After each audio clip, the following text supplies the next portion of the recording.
Namaskar, welcome back to eLearners Hub. You are watching ASP.NET series, and in this video we'll see how to use Ajax extensions in ASP.NET. In the last video we discussed about Ajax extensions and also the Ajax server controls that are available in ASP.NET. We will see the implementation of Ajax server controls in ASP.NET. So let's jump to the demonstration. So here we go. This is the form where we will be using the partial post packs. So we will be refreshing just the label here. So we have used the script manager control and the timer control that we talked about in the last video. So from the toolbox you can go to the Ajax extension category, and in this we have script manager. So we need to have one script manager on every form. So if you want to include Ajax on all the forms that you are developing in your website, then you need to have a script manager on every form. Along with the script manager, we also require the update panel. So the job of the update panel is to hold a control. So whenever the page is to be refreshed, only this part of the page is to be refreshed, all the controls will go to the update panel. So here I have put an label for displaying the output in this update panel. And I also use second update panel. So you can have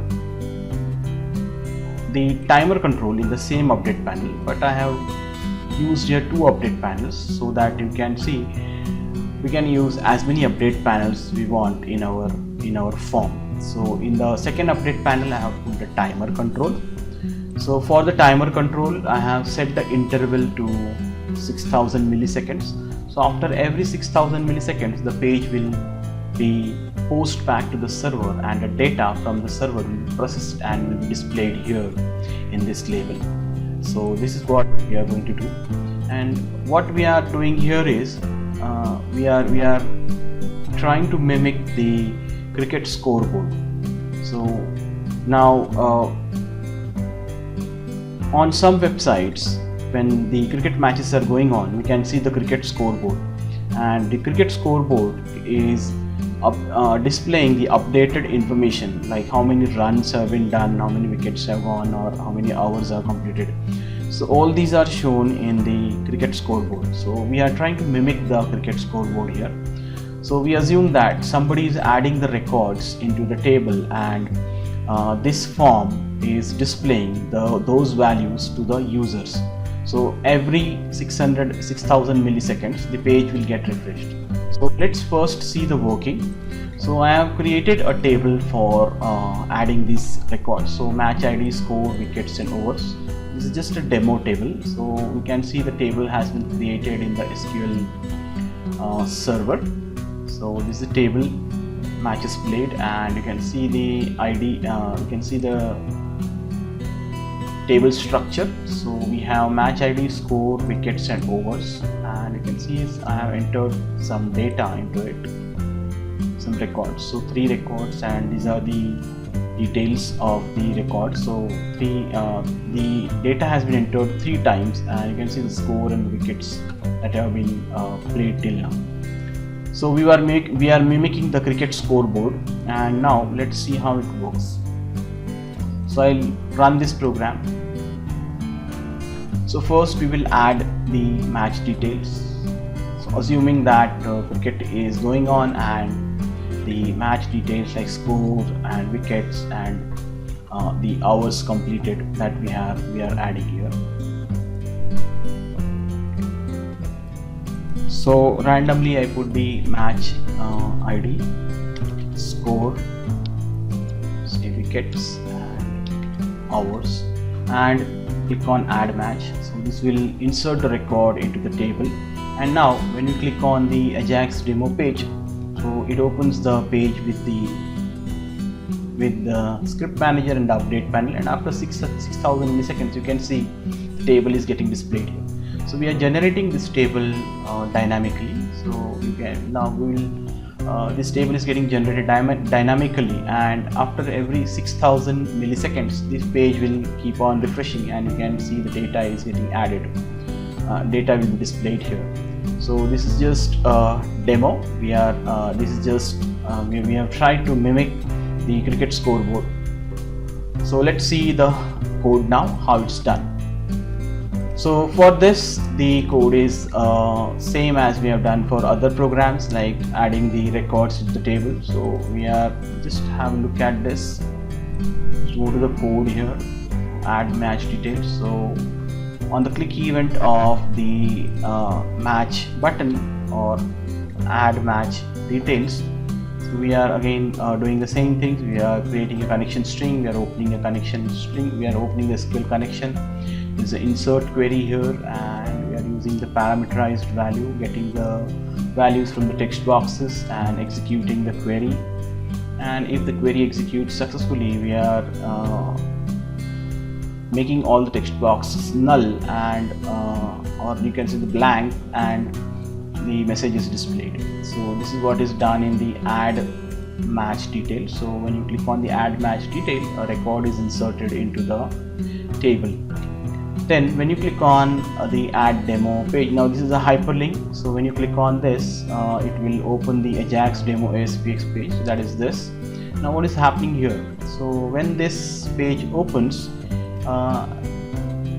we are using the tick event of the timer control. So you can see the tick event of the timer control. So here we have the tick event of the timer control.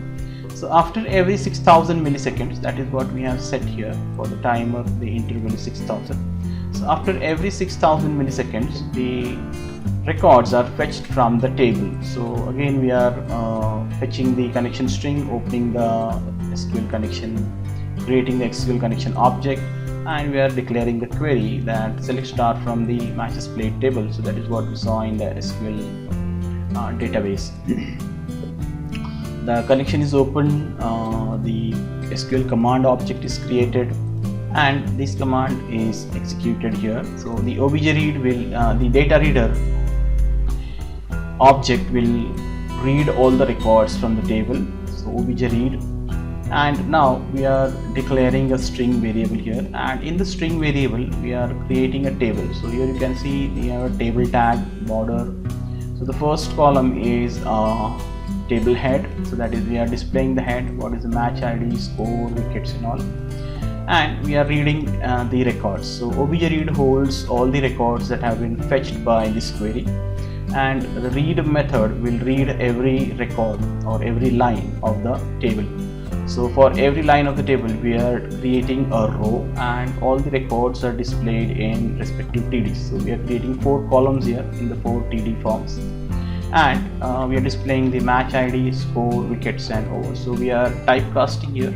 So we are converting the object to string, so that it gets stored into the string variable. And once the first record is read, we are closing the table row, and this continues till there are records into the obj read object.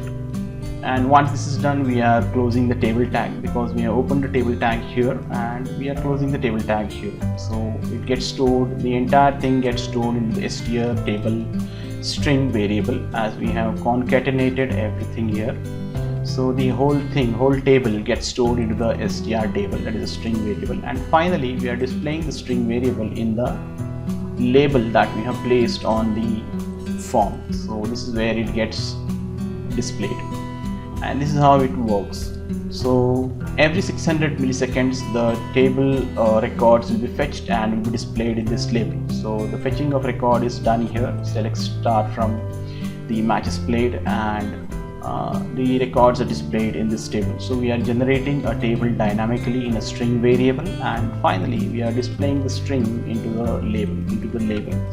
So this is how the Ajax server controls play a very important role in ASP.NET. So you can make any page to have partial postback. So if you want to display, you want to just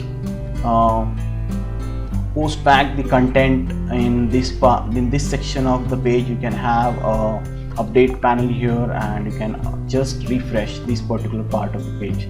So this is how Ajax makes your web pages dynamic, and it makes your web pages more responsive with the help of these server controls. So we have script manager. We have used your script manager, the update panel, so you can see the update panel and the timer control.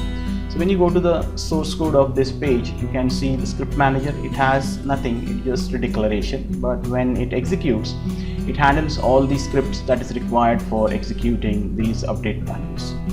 So the timer, so in the update panel you can see there is a content template. So this is what is the content that we are using, and every 6,000 milliseconds, after every interval, this update panel gets updated. So the script manager generates an automatic script that is required to trigger the event and handle this event at the server end. So the script manager's responsibility is to fire all the events that trigger in the client side and get the responses from the server. So this is how the Ajax extension controls or Ajax server controls can be used in ASP.NET to have partial postbacks in your page. And now let's see how it works. So I'll run this program. So first we will add the match details. So assuming that cricket is going on, and the match details like score and wickets and the hours completed that we are adding here. So randomly I put the match ID, score, say wickets and hours, and click on add match. So this will insert the record into the table. And now when you click on the Ajax demo page, so it opens the page with the script manager and the update panel, and after 6,000 milliseconds you can see the table is getting displayed. So we are generating this table dynamically. So you can now this table is getting generated dynamically, and after every 6,000 milliseconds this page will keep on refreshing, and you can see the data is getting added. Data will be displayed here. So this is just a demo. We have tried to mimic the cricket scoreboard. I hope you like the video. If you like the video, please click on the like button and share your views and suggestions in the comment section, and encourage us by subscribing to our channel, and please do not forget to click on the alert bell so that you remain updated with all our upcoming videos on our channel. So see you in the next video with a new topic. Till then, take care, be safe. Thank you.